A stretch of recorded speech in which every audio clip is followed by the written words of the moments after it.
बोलो सतगुरुदेव की जय। बंदी छोड़ कबीर परमेश्वर जी की जय। बंदी छोड़ गरीबदास जी महाराज जी की जय। स्वामी राम देवानंद जी गुरु महाराज जी की जय। सर्व संतों की जय, सर्व भक्तों की जय, धर्मी पुरुषों की जय, श्री काशी धाम की जय, श्री छुडानी धाम की जय, श्री क्रोथा धाम की जय, श्री बरवाला धाम की जय। सत साहिब ग्रीब नमो नमो सतपुरुष को नमस्कार गुरु की नहीं। सुर नर मुनि जन साधुआं संतों सर्वसदी नहीं। सतगुरु साहेब संत सब डंडो तुम प्रणाम। आगे पीछे मध्य हुए तिनको जहाँ कुर्बान। नराकार निर्विषम काल जाल वैभंजनम। निर्लेपम निज निर्गुणम अकलनु बेशुंदुनम। सोहम सुरति समाप्तम सकल समाना नीर्तलय। उज्ज्वल हिरंबर हरदमम बेपरवा अथाह वार पार नहीं मध्यतम। ग्रीब जो सुमरह सिद्ध होई गणनायक गलताना। करो अनुग्रह सोई पारस पद परवाना। आदि गणेश मनाऊं गणनायक देवन देवा। चरण कमल लो लाऊं आद्यंत करूं सेवा। परम शक्ति संगीतम रिद्धिदाता सोई। अवगत गुण अतीतम सत्य पुरुष निर्मोही। जगदम्बा जगदीशम मंगल रूप मुरारी। तन मन अर्पों शेषम भक्ति मुक्ति भंडारी। सुर नर मुनि जन ध्यावे ब्रह्मा विष्णु महेशा। शेष सहस मुख गावे पूजय आदि गणेशा। इंद्र कुबेर सरीखा वरुण धर्म राय झावे। समर्थ जीवन जी का मन इच्छा फल पावे। 33 कोटि आधारा ध्यावे 88। उतरे बहु जल पारा कट है यम की फांसी। 33 कोटि आधारा ध्यावे 88। उतरे बहु जल पारा कट है यम की फांसी। कर जोरूं विनती करूं धरूं चरण पर शीश। गुरु जी राम देवानंद जी महाराज ने दियो नाम बख्शीश। कोटि कोटि सिजदा करूं कोटि कोटि प्रणाम। चरण कमल में राखियो मैं बांधी जाम गुलाम। आज का जो ये सत्संग प्रारंभ हो रहा है, परमेश्वर पूर्ण ब्रह्म सर्वशक्तिमान सर्व सृष्टि रचनहार कबीर देव कबीर परमेश्वर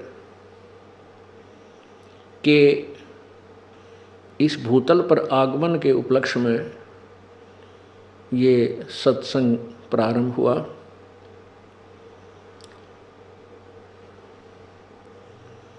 ज्येष्ठ सुदी पूर्णमासी जो 7 जून सन 2009 की है, इस ज्येष्ठ सुदी पूर्णमासी को परमात्मा पूर्ण ब्रह्म अपने रत धाम अर्थात सतलोक से चलकर इस पृथ्वी पर आए थे। बनारस में, काशी में, भारतवर्ष की पवित्र पृथ्वी पर वो परमात्मा सन 1398 विक्रमी संवत 1455 को एक शिशु रूप धारण करके लहर तारा तालाब नामक बनारस में एक सरोवर में आकर के कमल के फूल पर प्रकट हुए। पुण्यात्माओं, इस काल भगवान ने पूर्ण रूप से परमात्मा के अस्तित्व को मिटवा रखा है अपने अज्ञानी संतों ऋषियों को भेजकर। आज तक जिस भी ऋषि महर्षि या संत गुरु की हमने विचार सुने या उनके अपने अनुभव की पुस्तकें पढ़ी, सभी ने यही बताया है कि परमात्मा निराकार है। और जब हमने सदग्रंथों को देखा इस दास ने, और जिन महान आत्माओं को परमेश्वर प्राप्त हुआ उनके अनुभव की वाणी, उनका ज्ञान जब पढ़ा, तो सदग्रंथ अर्थात पवित्र वेद, पवित्र कुरान, पवित्र पुराण, पवित्र बाइबल, पवित्र श्रीमद् भगवद गीता जी, इन सभी में परमात्मा को साकार, मनुष्य सदृश साकार, मनुष्य जैसा बताया। वो परमेश्वर अपने यथार्थ ज्ञान को, अपनी वास्तविक महिमा को स्वयं ही बताने के लिए इस पृथ्वी पर प्रकट होते हैं, समय समय पर आते रहते हैं। वो परमेश्वर चारों युगों में आते हैं और प्रत्येक युग में एक ऐसी लीला करते हैं जैसे एक जनसाधारण व्यक्ति होता है, अपने कार्य को ऐसे ही जनसाधारण की तरह करते हुए और अपने तत्व ज्ञान का प्रचार भी वो साथ साथ परमेश्वर करते हैं। सतयुग में परमेश्वर सत्सुकृत नाम से आए थे, त्रेता में परमेश्वर मुनिंदर नाम से प्रकट हुए थे, द्वापर में वही परमेश्वर करुणा में नाम से प्रकट हुए थे, और कलयुग में अपने वास्तविक नाम कबीर देव से प्रकट हुए। वो परमात्मा साकार है, नर आकार है, मनुष्य सदृश है। इस ब्रह्मणा को मिटाने के लिए परमात्मा स्वयं ही प्रकट हुए थे और स्वयं ही उन्होंने अपनी अमृत वाणी में, सच्चिदानंद घन की वाणी में, अर्थात 5वें वेद में वो सर्व ज्ञान स्पष्ट किया हुआ है, अर्थात कबीर वाणी में। ज्येष्ठ सुदी अर्थात जेठ उत्तरते की पूर्णमासी को सुबह ब्रह्म मुहूर्त में, ब्रह्म मुहूर्त कहते हैं सूर्य उदय होने से 1.5 घंटा पूर्व का जो समय होता है उसको ब्रह्म मुहूर्त कहते हैं।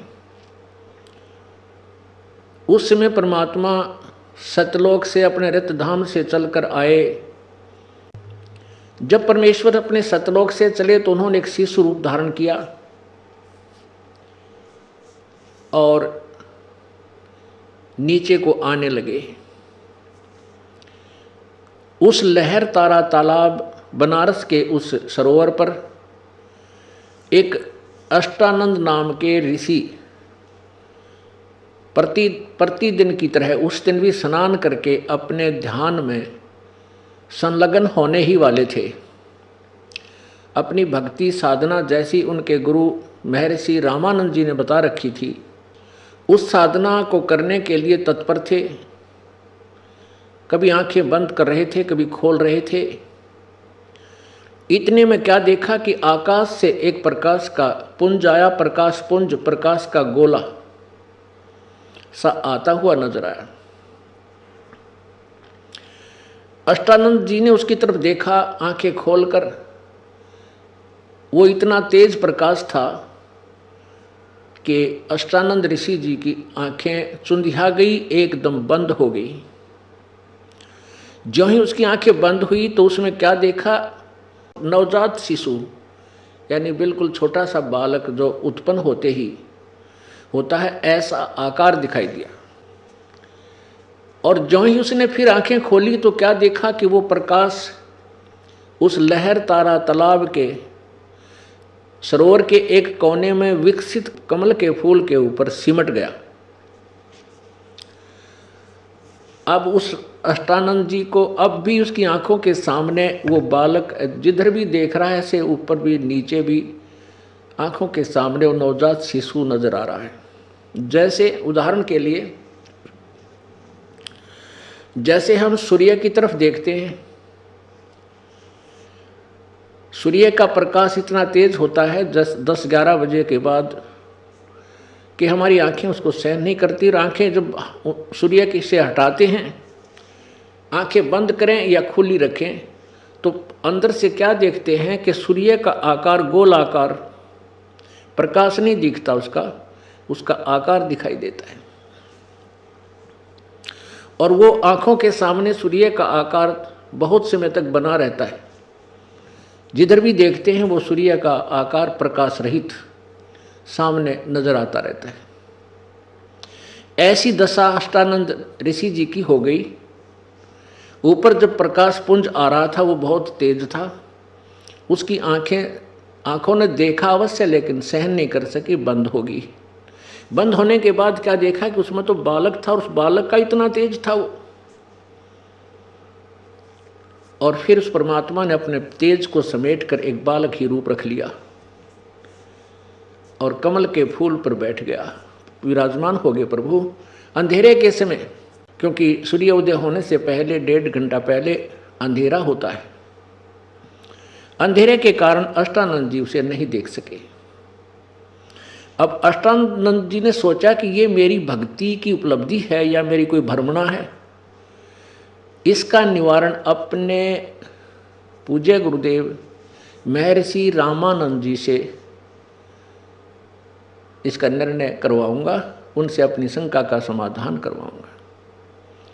इस दृष्टिकोण से, इस उद्देश्य से अपनी साधना को छोड़कर ऋषि अष्टानंद जी और वहां से चल पड़े। परमेश्वर को साकार रूप में अवतरित होते हुए देखने वाले दृष्टा साक्षी श्री अष्टानंद जी अपने पूज्य गुरुदेव रामानंद जी के पास पहुँचे। तो अष्टानंद जी ने अपने गुरुदेव रामानंद जी से पूछा कि प्रभु, मैंने ऐसे ऐसे देखा, ऊपर से कोई प्रकाश आता दिखा, मेरी आंखें उसको सहन नहीं कर सकी, और जो ही मैंने आंखें बंद की एक बालक शिशु रूप दिखा। ये मेरी कोई भक्ति की उपलब्धि है या कोई मेरी भ्रमणा है?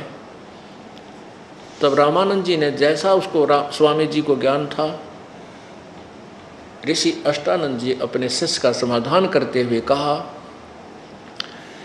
कि बच्चा, जब ऊपर के लोकों से कोई अवतार आते हैं, उनके ऐसे ही लक्षण होते हैं, उनका तारा सा टूटता है।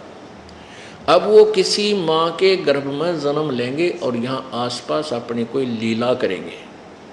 इतना ज्ञान स्वामी महर्षि रामानंद जी को था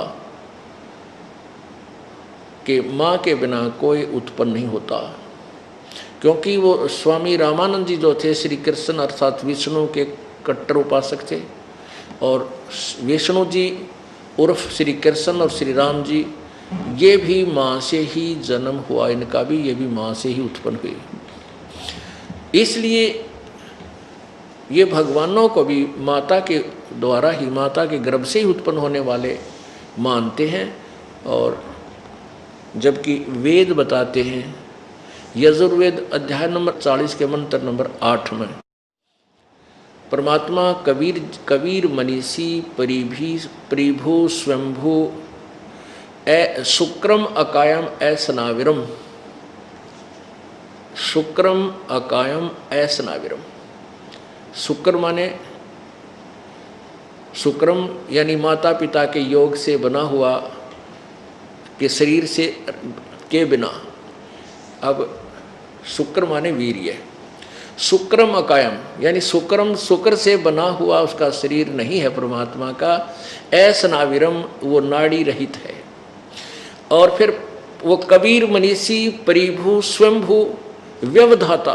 ओहो, व्यवधाता माने विविध सभी प्रकार के विविध प्रकार के ब्रह्मांडों का रचनहार विधाता। और स्वयंभू शब्द साथ लिखा है। स्वयंभू का अर्थ है स्वयं, अपने आप उसका कोई जन्मदाता नहीं होता वो परमात्मा। परिभू यानी सबसे पहले वाला परमेश्वर, सनातन भगवान, सबसे पहले जो वाला। तो यहाँ पर स्वयंभू शब्द इसमें साथ लिखा है। तो इन ऋषियों महर्षियों ने अपनी सोच से परमात्मा को ये और फाइनल कर लिया कि इसमें लिखा है शुक्रम अकायम, शुक्रम छोड़ दिया, अकायम असनाविरम। अब अकायम लिख दिया तो असनाविरम लिखने की क्या जरूरत थी, क्या आवश्यकता थी? फिर स्वयंभू यदि वो निराकार है, काया रहित है, तो अकायम शब्द बहुत था, और फिर स्वयंभू परिभू इसकी क्या आवश्यकता थी? ये पूरा विश्लेषण इस प्रकार होता है कि वो कबीर विद्वान, वो कबीर मनीषी यानी कबीर परमात्मा जिसकी चाह सभी प्राणियों को है, वो महाविद्वान भी वही है, सर्वज्ञ भी वही है, क्योंकि वो एक जगत गुरु तत्वदर्शी संत की भूमिका करने भी आप ही आते हैं। तो उसमें शुक्रम अकायम असनाविरम तीनों शब्द इकट्ठे लिखे, यानी शुक्र से बनी हुई उसकी काया नहीं है, इस नाड़ियों रहित है, यानी असनाविरम। जब भगवान निराकार है, इसका अर्थ यही माने तो असनाविरम की क्या जरूरत थी लिखने की, नहीं आवश्यकता थी। यानी उस परमात्मा का शरीर वो स्वयंभू है, वो स्नायु नाड़ी और माता जैसे पंच भौतिक शरीर उस परमात्मा का नहीं है, सीधी सी बात है, लेकिन वो है, उसका तेज पुंज का शरीर है। इसलिए उस परमात्मा को अग्नि तनुरसी यजुर्वेद अध्याय नंबर 1 के मंत्र नंबर 15 में और यजुर्वेद अध्याय नंबर 5 के मंत्र नंबर 1 में अग्नि तनुरसी, अग्नि माने परमेश्वर यानी तेजो में शरीर युक्त परमात्मा, आपका तनु माने शरीर, असी माने है। यजुर्वेद अध्याय नंबर 5 के मंत्र 1 में 2 बार गवाही दी है, अग्नि तनुरसी विष्णवे तवा सोमस्य तनुरसी। अग्नि तनुरसी विष्णवे तवा सोमस्य तनुरसी। अग्नि माने उस तेजो में शरीर युक्त परमेश्वर, हे तेजो में परमेश्वर आपका शरीर है। विष्णवे तवा, तवा माने उस, सोमस्य माने अमर पुरुष का, विष्णवे माने सर्व का पालन धारण पोषण करने के लिए, भी तनु माने शरीर, असी माने है। जैसे पवित्र श्रीमद् भगवत गीता अध्याय नंबर 15 के श्लोक नंबर 16 और 17 में 3 परमात्माओं के विषय में जानकारी है। 16 मंत्र में लिखा है कि क्षर पुरुष और अक्षर पुरुष ये 2 प्रकार के भगवान हैं। प्रभु पुरुष माने प्रभु, ये क्षर और अक्षर यानी ब्रह्म और परब्रह्म, ये 2 प्रकार के भगवान हैं। और इन दोनों इनकी और इनके प्राणियों का जो स्थूल शरीर है वो तो नाशवान है, जीवात्मा तो सबकी ही अविनाशी है, गधे की भी, कुत्ते की भी, सूअर की, वो अलग चीज़ है, लेकिन इनका शरीर सबके नाशवान है। फिर 15वें गीता जी अध्याय नंबर 15 के श्लोक 17 में स्पष्ट किया है कि उत्तम पुरुष है तो अन्य, उत्तम पुरुष यानी पुरुषोत्तम, सर्वश्रेष्ठ यानी श्रेष्ठ प्रभु, वास्तव में भगवान, वो तो इन ऊपर वर्णित 16वें श्लोक में वर्णित उन दोनों से कोई और है, वही वास्तव में परमात्मा कहा जाता। यह लोकतरम आविश्य विभर्ति अवय ईश्वर है। अब यहाँ इन दोनों पवित्र सदग्रंथों के मेल मिलते हैं, पवित्र गीता जी, पवित्र वेद, क्योंकि पवित्र चारों वेदों का सारांश ही पवित्र श्रीमद् भगवत गीता जी है। अब यहाँ कैसे मेल मिलते हैं कि तीनों लोकों में प्रवेश करके, प्रवेश माने इन तीनों लोकों में प्रकट होकर और सबका धारण पोषण करता है, वो अवय ईश्वर, वो वास्तव में अविनाशी परमात्मा है। अपनात्मा यहाँ से स्टार्ट होगा ये समागम परमेश्वर का।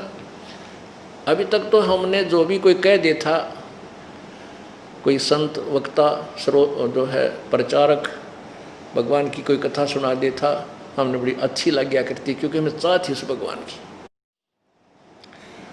अब अब हम उस परमेश्वर को यथार्थ रूप में समझेंगे, फिर और चाह बढ़ेगी, उसकी इच्छा बढ़ेगी, उसके अंदर हमारी श्रद्धा बढ़ेगी और अपने हम कर रहे क्रिया पर कॉन्फिडेंस होगा। हम जो भी साधना प्रभु की कर रहे हैं उसके ऊपर कॉन्फिडेंस होगा कि हम बिल्कुल सही कर रहे हैं, फिर पार होने में कोई दिक्कत को नहीं। अभी तक तो ये काल के दूत, नकली संत, ऋषि, गुरु हमें भ्रमित कर लिया करते थे, अपने स्वार्थवश हमें भ्रमित कर देते थे कि ऐसा कुछ नहीं लिखा वेदों में, कुछ ऐसा गीता में नहीं लिखा, ऐसा लिखा, ऐसा लिखा। जो कबीर जी कहते थे 600 साल पहले प्रभु कहा करते थे, जो ये दास आपको सदग्रंथों में दिखाने जा रहा है, ये इसी ज्ञान को परमेश्वर कबीर जी स्वयं प्रकट होकर जब बनारस में प्रकट हुए थे विक्रमी संवत सन 1455 अर्थात सन 1398 में, तो उस समय वो प्रकट होकर के यही ज्ञान बताया करते थे जो ये दास बता रहा है। लेकिन उन नकली गुरुओं ने, संतों ने, ब्राह्मणों ने, नकली ब्राह्मणों ने, ब्राह्मण तो हम हैं, ब्राह्मण सोए जो भगवान पहचाने, पंडित सोए जो पिंड की जाने। पंडित विद्वान वही है जो शरीर के अंदर सारी व्यवस्था को समझ ले कि इसका क्या महत्व है, किस लिए हमें मिला है, और इसमें कौन सा भगवान यानी कौन सा कमल कहाँ पर है, उसका क्या जाप है, वो कैसे खुलेगा, कहाँ से कैसे हम निकलेंगे, किस रास्ते से हमने सतलोक जाना, वो पंडित है। तो उसमें परमेश्वर यही बताया करते थे, लेकिन ये नकली गुरु कह देते थे कबीर अशिक्षित है, ये क्या जाने, संस्कृत जानता नहीं है, तो क्या जाने वेद और गीता के विषय में, ये झूठ बोलता है, झूठ बोलता है, क्या जाने पुराणों के विषय में। तो उस समय हम अशिक्षित थे, यानी हमारे पूर्वज अशिक्षित थे, मानव समाज अशिक्षित था, इसलिए उन नकलियों का दाव लगा रहा कि सचमुच हमारे गुरुजी संस्कृत जानते हैं, सब सदग्रंथ संस्कृत में लिपिबद्ध हैं, तो हमारे गुरुदेव जो कह रहे हैं नकली, ये सही है।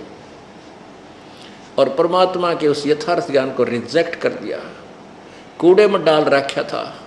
अब दास को परख हुई, दास को परमेश्वर ने जौहरी बना दिया, तत्वदर्शी संत बना दिया कबीर भगवान ने।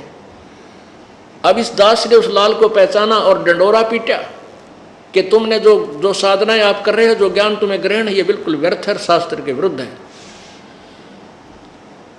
और ऐसी उमंग भरी कि जन जन को बता दूं, पागल सा हो गया। साथी, आसपास के घर वाले सभी कहने लगे तो बावड़ा होगा, कबीर को भगवान बतावे, देख किसी अनौनी पुण्यात्मा। ये आज के युग में कमाल की बात है कि कबीर साहब को परमात्मा सिद्ध करना, परमात्मा को ही परमात्मा सिद्ध करना हमारे लिए इतना डिफिकल्ट बना दिया है अज्ञानियों ने, जिनको ज्ञान नहीं था सदग्रंथों का, और अज्ञान से परिपूर्ण कर दिया मानव समाज को। लेकिन कहते हैं कि तारा मंडल बैठ के चांद बड़ाई खावे, उदय हुआ जब सूर्य का स्यों तारों छिप जावे। अब जैसे चारों वेदों के ज्ञान को यथार्थ मानते थे, सर्वश्रेष्ठ मानते थे, लेकिन जो ये मानते थे कि वेदों का ज्ञान सही है, वेदों में जो लिखा वो सत्य है, वो ये तो ठीक बोलते थे कि वेदों में जो लिखा वो सत्य है, और ये कहते थे कि सर्वोपरि ज्ञान है, सर्वश्रेष्ठ ज्ञान है, इससे ऊपर कोई ज्ञान नहीं है। ये वो गलत बोलते थे, और ये उनको खुद उन वेदों के विषय में कुछ भी ज्ञान नहीं था, लेकिन वो इतना अवश्य मानते थे कि वेद ज्ञान सर्वश्रेष्ठ है।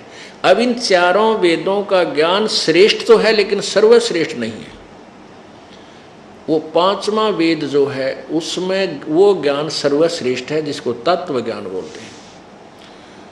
तो वो तत्व ज्ञान इंक्लूडिंग इन चारों वेद, इंक्लूडिंग गीता जी, इन सब का, और इंक्लूडिंग 18 पुराण, इन सब का निष्कर्ष इनकी यथार्थता कि कौन कितने पानी में है, किस भगवान की कितनी अक्षमता है, वो कितना प्रभु है, कितनी शक्ति है, उन सब का निर्णायक ज्ञान उस जो है सवसम वेद अर्थात तत्व ज्ञान में है।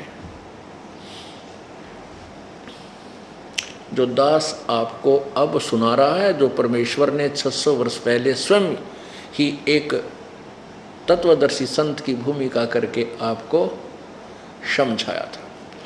अब जैसे परमात्मा को निराकार मानते हैं, कौन मानते हैं?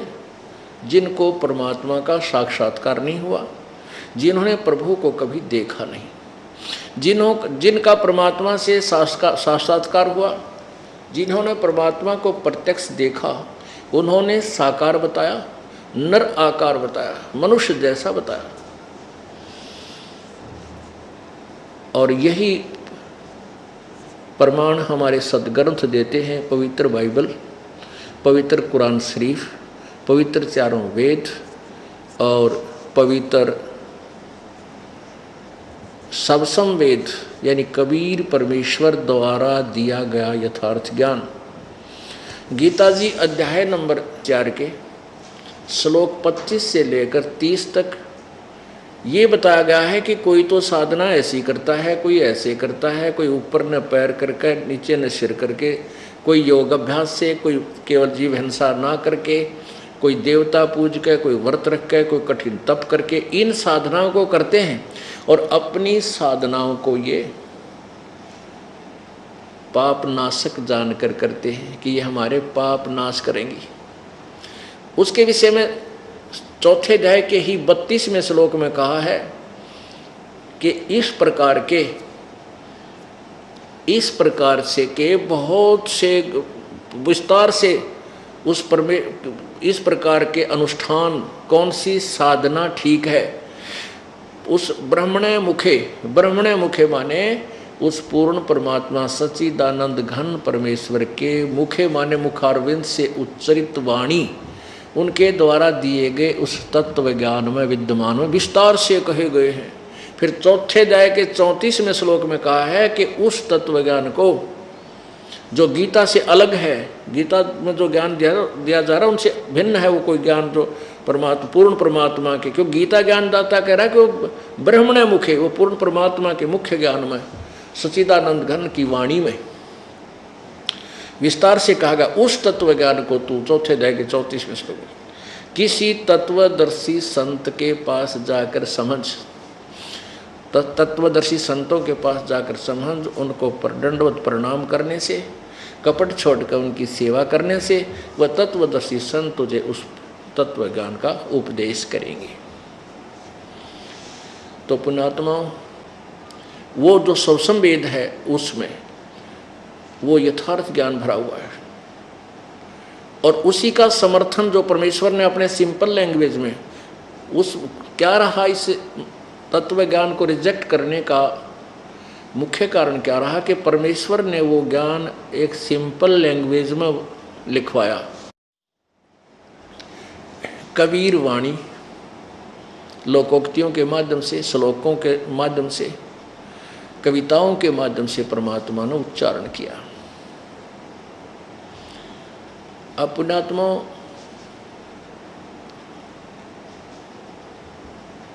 वो परमेश्वर स्वयं आकर के अपने ज्ञान को प्रचार करते हैं और वो सह शरीर आते हैं। परमात्मा सह शरीर है और गीता जी अध्याय नंबर 15 के श्लोक नंबर 17 में कहा है कि उत्तम पुरुष है तो अन्य परमात्मा इति उदाहरते, वो जो पुरुषोत्तम है यानी सबसे उत्तम पुरुष भगवान है वो तो कोई और है, उनसे और है जो ऊपर 16वें श्लोक में कहा, उनसे भी क्षर पुरुष और अक्षर पुरुष से कोई अन्य है और वही तीनों लोकों में प्रवेश करके है, सबका धारण पोषण करता है, अवय ईश्वर है, वो अविनाशी प्रभु है। अब यही प्रमाण पवित्र यजुर्वेद अध्याय नंबर 5 के श्लोक नंबर 1 में 2 बार प्रमाण दिया कि परमात्मा सहशरीर है। अग्नि तनुरसी परमेश्वर, हे परमेश्वर आप सहशरीर हैं। और विष्णुवे तवा सोमस्य तनुरसी, तवा माने उस, सोमस्य माने अमर पुरुष का, विष्णुवे माने सब क्या धारण पोषण करने के लिए, तनु माने शरीर, असी माने है शरीर है। और वो परमात्मा कुछ समय के लिए अतिथि रूप में आता है, अतिथि रूप में। ओह, जैसे परमात्मा आए, अतिथि उसे कहते हैं जिसके आने का समय पूर्व निर्धारित ना हो, वह तिथि निश्चित ना हो, कभी आज का टपक कभी आ टपके, उसको अतिथि कहते हैं। अब देखिएगा ये देखिएगा पवित्र यजुर्वेद ये प्रमाणित करता है कि परमात्मा पूर्ण ब्रह्म सशरीर है और वो सबके धारण पोषण करने के लिए जब तीनों लोकों में प्रवेश करके यानी यहाँ प्रकट होता है तो भी उसका एक शरीर होता है और वो अतिथि रूप में आता है और वो अतिथि रूप में आया हुआ परमात्मा ही सबके लिए पूज्य होता है, वही पूजा के योग्य है। यानी वो गुरु रूप में जो होता है वो परमात्मा ही होता है और वही अतिथि रूप में आया हुआ परमात्मा ही वास्तव में पूज्य है। ये देखिएगा पवित्र यजुर्वेद, ये महर्षि दानव सरस्वती,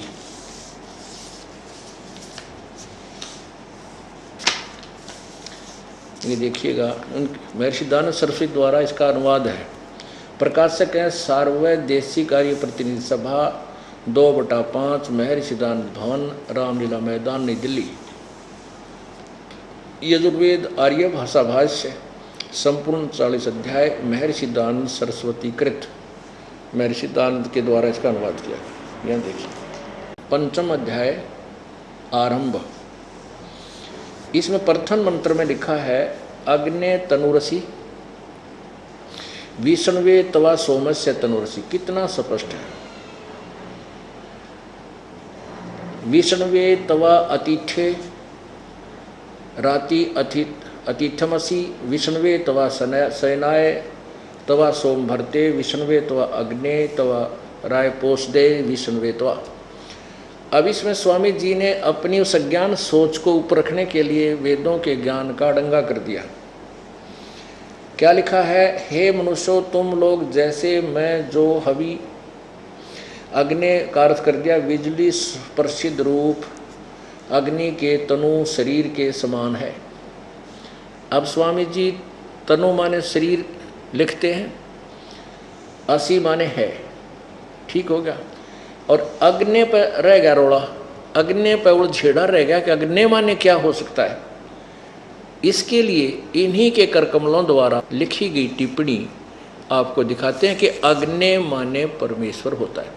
पुण्यात्मा जो एक ऐसा देखो, एक बच्चा 12 महीने पढ़ता है और वही सिलेबस बार बार रिपीटेशन करता है, तब जाकर के वो पास मार्क मुश्किल से ले पाता है। तो दास यही चाहता है कि आपको इसका बार बार आवर्ती कराऊं, रिपीटेशन कराऊं, ताकि आप इस तत्व ज्ञान से ऐसे परिचित हो जाएं कि वो आपको कोई डगमग ना कर सके। और जब तक आप इस तत्व ज्ञान पर आरूढ़ नहीं होगे, आपकी भिन्न भिन्न प्रकार के भ्रमित करने वाले वचनों से बुद्धि हटकर इस एक तत्व ज्ञान पर नहीं लगोगे, तब तक तो तुम भगत भी ना बनते। योगी तब बनोगे, भक्त तब बनोगे। गीता जी अध्याय नंबर 2 के श्लोक नंबर 53 में कहा कि अर्जुन जब नाना प्रकार के भ्रमित करने वाले वचनों से तेरी बुद्धि हट करके एक परमात्मा पूर्ण ब्रह्म के ऊपर टिक जाएगी, तू दृढ़ हो जाएगा, तब तू योगी होगा। योगी माने साधक, भक्त, यानी भाषा का अंतर है। योगी कहीं पास सामने सोचा कि जो समाधि लाकर बैठ कर आकड़ का बस यूँ ऐसे योगी नहीं। योगी माने भगत, योग अभ्यास साधना के लिए, भगवान की भक्ति के लिए कर रहा प्रयत्न योग अभ्यास। और एक योग आसन होते हैं, वो आसन अलग चीज़ है। योग यहाँ जो अध्यात्म ज्ञान के अंदर जो आता है, ये योग माने भक्ति होती है। योगी माने भक्त होता है, साधक होता है। अब पहले ये समस्या हल करनी पड़ेगी कि अग्नि माने परमेश्वर होता है, क्योंकि ये ऐसा जटिल प्रश्न बना दिया इन अज्ञानियों ने कि परमात्मा निराकार है, वो तो दिखता नहीं, उसका केवल प्रकाश दिखाई देता है। अरे भले आदमियों, परमात्मा का प्रकाश देखा जा सकता है, भगवान दिखा नहीं। जैसे कोई कहे सूर्य का प्रकाश देखा जा सकता है, तो सूर्य बिना प्रकाश किसका? सूर्य निराकार बताया जा रहा है, कहते हो वो तो निराकार है, केवल उसका प्रकाश देखा जा सकता है। अब पुण्यात्माओं, किसी ने, ये तो एक कति अंधे से सुनी हुई अंधे की छुरी है, अंधे ही उसके वक्ता हैं। तो परमात्मा बिना प्रकाश किसका देखा है? क्योंकि परमात्मा का केवल प्रकाश देखा जा सकता है। अरे भगवान बिना प्रकाश किसका? क्योंकि डिवाइन लाइट, ट्यूबलाइट देखी जा सकती है, पर ट्यूब निराकार बतावें है तेरा गजब, कैसी थ्योरी है? ट्यूब तो निराकार है, ट्यूब की लाइट देखी, भगवान निराकार बतावें और भगवान का प्रकाश देखा। तो ये थ्योरी बिल्कुल निराधार, वेदों और गीता के विरुद्ध, और जिन महापुरुषों ने भगवान को देखा उसके विरुद्ध है। अब सबसे पहले आपके समक्ष ये निर्णय करते हैं कि अग्नि माने क्या होता है।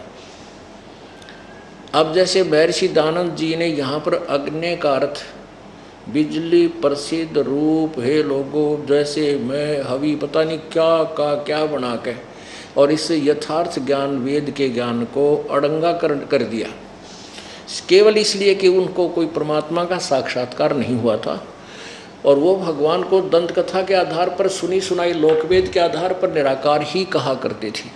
तो अब वेदों में लिख रखा है भगवान साकार है और तेजों में शरीर युक्त है। तो अब उसने उस दंत कथा को उत्तम और फाइनल मानकर वेदों के ज्ञान को भी घुमा दिया, गलत कर दिया। ये देखिएगा, पवित्र ऋग्वेद ऋषि दानंद जी द्वारा ही इसका 1 से लेकर 6 मंडल तक अनुवाद किया है केवल, बाकी 7 से लेकर 10 तक किसी अन्य अनुवादक ने अनुवाद किया है। तो ये प्रथम मंडल है, प्रथम मंडल ऋषि दानंद जी द्वारा ही अनुवादित है। इसमें इन्होंने ठोक कर कहा है कि जहाँ भी, वैसे तो अग्नि माने आम आदमी बता दे आग, लेकिन अध्यात्म ज्ञान में इस अग्नि का क्या अर्थ बनता है ये स्वयं ही इन्होंने बताया है।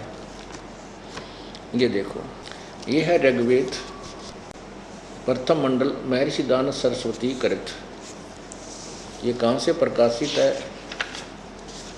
सार्वदेशिक आर्य प्रतिनिधि सभा 3/5 महर्षि दानंद भवन, रामलीला मैदान, नई दिल्ली।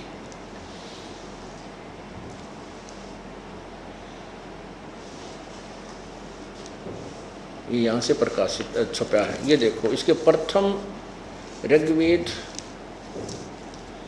अथ ऋग्वेद भाषा भाष्यम, प्रथम मंडल प्रथम सूक्त। इसमें लिखा है अग्निम इले। अग्निम, यहाँ अग्नि शब्द से प्रारंभ है ये इले, और इसने स्वामी जी ने इसका अर्थ नहीं किया, यहाँ लिखना भूल गए या प्रिंट में गड़बड़ है। यहाँ पर ये आना चाहिए था अग्निम अनुवाद करते समय,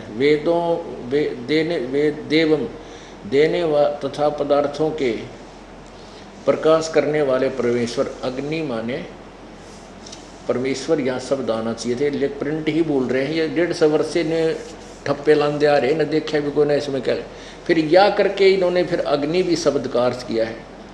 अब यहाँ क्या लिखा है कि यहाँ अग्नि शब्द के 2 अर्थ करने प्रमाण है। तो विशेषकर अग्नि माने आग, तो सब नैवेरा है। अब यहाँ स्पष्ट किया इन्होंने कि इत्यादि शतपथ ब्राह्मणों के प्रमाणों से अग्नि शब्द ब्रह्म और आत्मा, इन 2 अर्थों का वाची है। इस प्रमाण में अग्नि शब्द से प्रजा शब्द करके भौतिक, और प्रजापति शब्द से ईश्वर का ग्रहण होता है। इस प्रकार इस प्रमाण के सत्याचरण के नियमों को जो यथावत पालन करता है सो ही व्रत कहता, और इस व्रत का पति परमेश्वर है। इसलिए इस ऋग्वेद के प्रमाण से ज्ञान देने वाले तथा सर्वज्ञ प्रकाश करने वाले विशेषण से अग्नि शब्द करके ईश्वर का ग्रहण होता है। यानी स्पष्ट किया इन्होंने कि अग्नि माने, जहाँ भी अध्यात्म ज्ञान है प्रकरणवश जो है, अग्नि माने परमेश्वर होता है। अग्नि माने आग, तो सब नैवेरा है, तो अंडरस्टूड है, ये समय तो विश्लेषण की जरूरत है कोई ना। इन्होंने स्पष्ट कहा कि अग्नि माने परमात्मा होता है, ईश्वर होता है। आगे देखो, इन्होंने खुद भी इस ऋग्वेद मंडल नंबर 1 सूक्त नंबर 1 का अनुवाद करते हुए स्वयं भी 8 मंत्रों में थे, 9 मंत्रों में से जहाँ 7 में अग्नि शब्द है, ईश्वर लिखा है। यहाँ देखो, अब ये मंडल नंबर 1, सूक्त नंबर 1, मंत्र नंबर 2। 1 आपने पढ़ लिया। 2 अग्नि माने वह ईश्वर। आगे देखो 2 में। अब 3 में देखो इन्हीं का मंडल नंबर 1, सूक्त नंबर 1, अग्नि मंत्र नंबर 3। अग्निम व अग्निना एव अच्छी प्रकार ईश्वर की उपासना, यानी अग्नि माने ईश्वर। अच्छा 4 में देखो अग्नि अग्नि माने हे परमेश्वर। आगे देखो अब 5 में 6, 5 में है नहीं 6 में है। 6 में अग्नि माने परमेश्वर। फिर 7 में देखो 7 में अग्नि माने हे सब के उपासना करने योग्य परमेश्वर, अग्नि माने परमेश्वर। और 9 में अग्नि माने ज्ञान स्वरूप परमेश्वर। और तरह के देखो ये और देखो सूक्त नंबर 96 के, सूक्त नंबर 96 के मंत्र नंबर में 9 मंत्र हैं। 8 में अग्नि माने परमेश्वर शब्द लिखा है।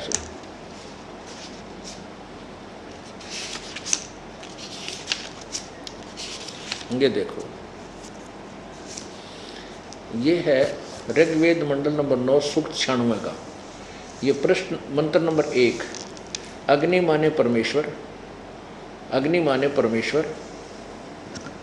और अग्नि माने परमेश्वर को 2 में। अब 3 में देखो ऋग्वेद मंडल नंबर 1, सूक्त नंबर 96, मंत्र नंबर 3। ये देखो अग्नि माने जगदीश्वर को। अब ये 4 में अग्नि माने जगदीश्वर। ये 5 में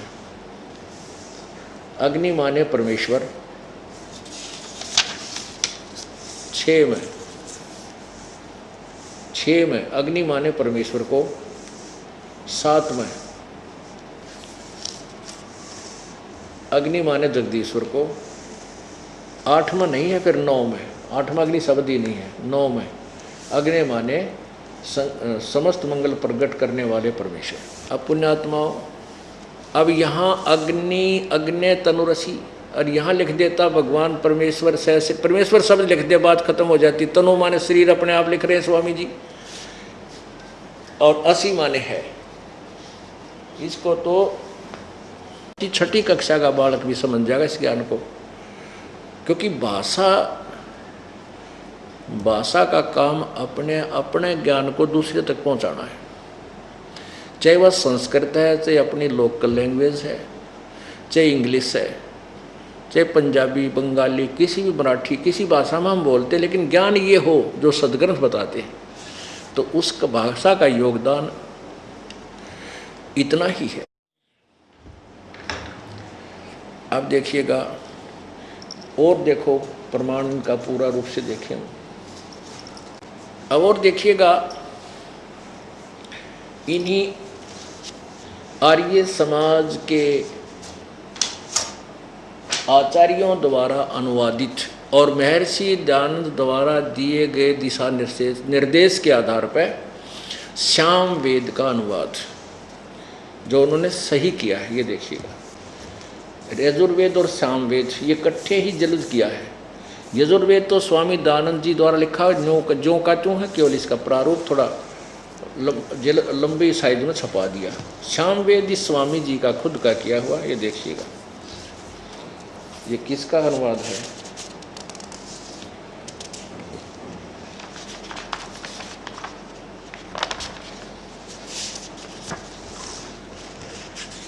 ये देखो यहां से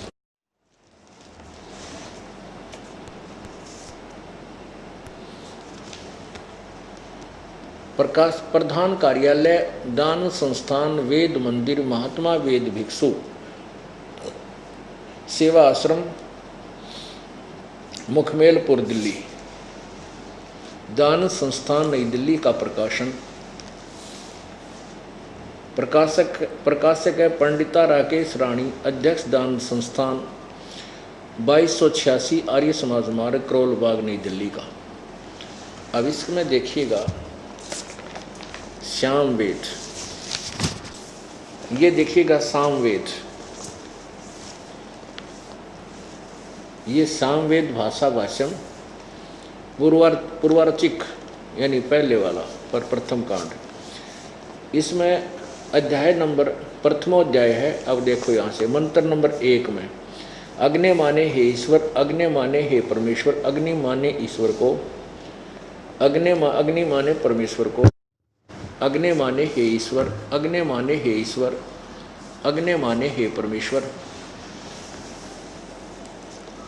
अग्नि माने हे ईश्वर, अग्नि माने हे परमेश्वर, अग्नि माने हे परमेश्वर, अग्नि माने परमेश्वर हे परमेश्वर, अग्नि माने हे परमेश्वर। और भी जहाँ भी अग्नि शब्द है वो सही अनुवाद किया है इस महापुरुष ने स्वामी दयानंद जी की के दिशा निर्देश के आधार पर। ये देखो जहाँ भी देखोगे अग्नि माने परमेश्वर परमेश्वर।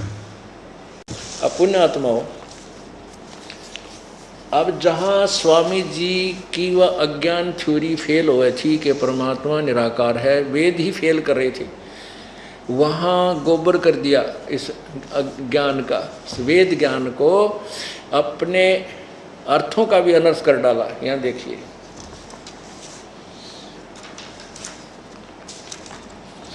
ये फिर लीजिए यजुर्वेद, ये देखिएगा यजुर्वेद महर्षि दान सरस्वती कृत, ये वही यजुर्वेद जो आपको पहले दिखाया था कि ये कहाँ से छपा है। सार्वदेशिक आर्य प्रतिनिधि सभा 2/5 महर्षि दान भवन रामलीला मैदान नई दिल्ली से। ये 5वां अध्याय 5वां अध्याय। इसमें प्रथम मंत्र में लिखा है अग्ने तनुरसी विष्णुवे तवा सोमस्य तनुरसी, अग्नि माने परमेश्वर। अब स्वामी जी ने कैसा ज्ञान किया है, हे मनुष्यों तुम लोग जैसे मैं जो हवि, अग्नि माने बिजली प्रसिद्ध रूप, अग्नि के तनु, तनु माने शरीर के समान, असी माने है, तवा माने उसको, विष्णु माने यज्ञ की सिद्धि के लिए स्वीकार करता हूँ, सोमस्य जगत के उत्पन्न हुए। अब देखो सोमस्य माने और समस्या हल करनी पड़ेगी इसी 5वें अध्याय के 35वें श्लोक में। 5वें अध्याय के आप देखो 35वें श्लोक में ये है 5वां अध्याय,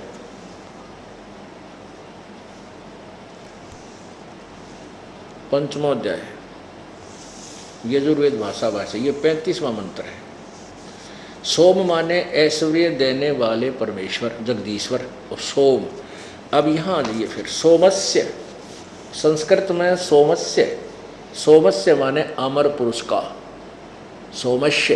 ये जिन्होंने थोड़ी भी संस्कृत पढ़ी होगी 6ठी 7वीं में वो भी समझ जाएगा। अग्नि माने अग्नि तनुरसी, तनु माने श्री स्वामी जी बताए रहे, हमने डिक्शनरी ठाण की आवश्यकता नहीं। और असी माने है, अग्नि माने 100 जगह लिखा परमेश्वर, तो हम यहाँ अग्नि के साथ में लिखते हैं परमेश्वर, हे परमेश्वर, ये सब निकाल दें यहाँ से। अग्नि माने हे परमेश्वर, आपका तनु माने शरीर, असी माने है, बस आपका शरीर है। फिर दोबारा लिख दिया कि तवा माने उस, सोमस्य, सोमस्य माने अमर पुरुष का, विष्णु माने सबके तीनों लोकों में प्रवेश करके सबका धारण पोषण करने के लिए भी तनु माने शरीर, असी माने है। तनु माने शरीर, ये विस्तार सामग्री लिख दी। शरीर माने तनु माने शरीर, असी माने है। अब इस दास के द्वारा किया हुआ इसका अनुवाद ये देखिएगा, ये देखिएगा इसमें मुझदास के द्वारा किया गया अनुवाद यजुर्वेद अध्याय नंबर 5 मंत्र नंबर 1 में। अग्ने तनुरसी विष्णुवे तवा सोमस्य तनुरसी, विष्णुवे तवा सोमस्य अतिथ्यम असी, विष्णुवे तवा सेनाय तवा सोम भरते, विष्णुवे तवा अग्ने तवा राय पोषते, विष्णुवे तवा। हिंदी में अग्नि माने हे परमेश्वर, आपका तनु माने शरीर, असी माने है, नथिंग एल्स। अर्थात हे परमेश्वर आप सशरीर हैं। विष्णुवे माने सर्व के पालन करने के लिए, तवा माने उस आपका, तवा माने उस, सोमस्य माने अमर परमेश्वर का, तनु माने शरीर, असी माने है। तवा यानी वह परमेश्वर, विष्णुवे तत्व ज्ञान के आधार ज्ञान से परिपूर्ण करने के लिए अर्थात तत्व ज्ञान से आत्माओं का पोषण करने के लिए अतिथि रूप में आता है। उस अतिथि रूप में आए परमेश्वर का अतिथि सत्कार करना योग्य है, अर्थात वही तत्वदर्शी संत रूप में प्रकट परमेश्वर पूज्य है। तवा माने उस परमेश्वर, विष्णु माने तत्व ज्ञान द्वारा आत्माओं का पोषण करने के लिए सेनाएं अलल पक्ष की तरह शीघ्रगामी होकर यहाँ आकर अज्ञान इंद्रा में सोए हुओं को जगाने वाला त्वा माने वह परमेश्वर आप सोम भरते सत्पुरुष की भक्ति रूपी अमृत से परिपूर्ण करने वाला त्वा माने आप विष्णु पालन करने के लिए विष्णु रूप से प्रसिद्ध है। अग्नेय परमेश्वर के लिए कोई भी कार्य असंभव नहीं है। वह परमेश्वर तवा माने आप राय पोषते भक्ति रूपी धन से परिपूर्ण करने वाला विष्णु माने वह पालन करने के लिए पालन करता है। अब इस मंत्र में वेद ज्ञान दाता भावार्थ, इस मंत्र में वेद ज्ञान दाता ने पूर्ण परमात्मा की महिमा व सतिथि बताई। इसमें 2 बार साक्षी दी है कि वह परमेश्वर सहशरीर है। उस परमेश्वर तथा अमर पुरुष का अन्य शरीर भी है, जिसको धारण करके वो इस लोक में अतिथि अर्थात मेहमान रूप में आता। अतिथि का अर्थ है जिसके ज्ञान की तिथि आने की तिथि पूर्व निर्धारित ना हो। बिना पूर्व निर्धारित तिथि को आने वाले को अतिथि कहते हैं। वह परमात्मा अतिथि रूप में संत रूप धारण करके तत्व ज्ञान द्वारा सर्व आत्माओं को यथार्थ भक्ति साधना बताकर भक्ति रूपी धन से धनी बनाता है। वह अलल पक्षी की तरह शीघ्रगामी है, वही पूजा के योग्य है। अलल पंख अनुरागे है सुन मंडल रथी रे दास गरीब उदारिया वो सतगुरु मिले कबीर। परमेश्वर कहते हैं अलल पंख जो मार्ग मोरा, मेरा जो रास्ता है अलल पंख। अलल पक्षी क्या होता है ये आपको आने वाले समय में बताएंगे। आज का जो सत्संग चल रहा है वो परमेश्वर का इस भूतल पर आगमन हमारे लिए कितना महत्वपूर्ण है, इसका वर्णन नहीं कर सकते। यदि वह परमेश्वर दया नहीं करते हम भटके हुए प्राणियों पर, तो हम युगों भी असंख्य युग भी इस काल के जाल से नहीं निकल सकते थे।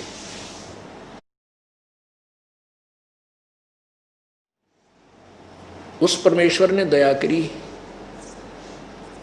आज से 600 वर्ष पहले वो स्वयं यहाँ प्रकट हुए और अपने यथार्थ ज्ञान को लोकोक्तियों के माध्यम से लोकोक्तियों के माध्यम से काव्यना यानी कविताओं के द्वारा उच्चारण कर करके जनसाधारण के सामने ऊंचे स्वर में बोल के तंबूरा लेकर परमात्मा कहीं खड़े हो जाते थे ताकि कोई आकर्षित हो और मेरे ज्ञान को सुने। और परमात्मा की वाणी ऐसी जो है कसक वाली है, ऐसे आकर्षित करती है जैसे चुंबक खींच लेता है। परमात्मा की वाणी अपनी आत्मा को इतनी प्यारी लगती है जैसे बहुत ही स्वादिष्ट आनंददायक होती है, वो बहुत अच्छी लगती है। तो वो पुण्यात्माएं उस परमात्मा की वाणी को सुनकर के पुण्यात्मा प्रभु के निकट आती थी, इसलिए वो अपने ही ज्ञान को उच्चारण करके सुनाया करते थे। अब पुण्यात्मा देखो परमात्मा के बारे में कितना अज्ञान भर दिया इन अज्ञानियों ने। क्या लिखा है कि कबीर तो एक अशिक्षित था, दुल्हा था, वो वेद गीता पढ़ नहीं सका। कई पंडितों के पास भरभूग में उन्होंने उसको जुल्हा होने के नाते ब्राह्मणों ने उसको शिक्षा नहीं दी, इसलिए वो तंबूरे लेकर